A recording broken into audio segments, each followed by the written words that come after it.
Hi world, I'm Khumoetsile Motsisi. I would like to be an actress and go to Hollywood. I am 15 years old and I would like to represent Botswana as well as Africa to show the world that us too, we have a very good talent here. And well, I would like to use my fortune as an actress to help other people who has less fortune than me, and show them that they can succeed in anything that they want to dream, and the sky's the limit. Thank you. Oh my God, why would you do this to me? I thought we were friends, huh?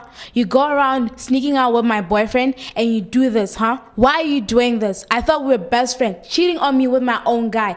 And you don't even think that I left you out of this. You're sneaking out with my friend, my own best friend. Why are you doing this, huh? Why? I thought that you said you love me. Why are you doing this?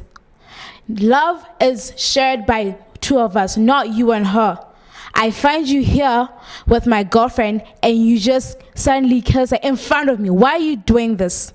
You know that you're hurting me. Do you know how much it's hard for me, like a girl like me, to love a guy like you? I have gone all around thinking that love is just simple, but I guess you showed me the worst of yourself. I guess you'll never find a girl like me and you're gonna regret this. Whatever you do, you're gonna regret this, because you have lost with the only girl who could love you no matter what. Thank you.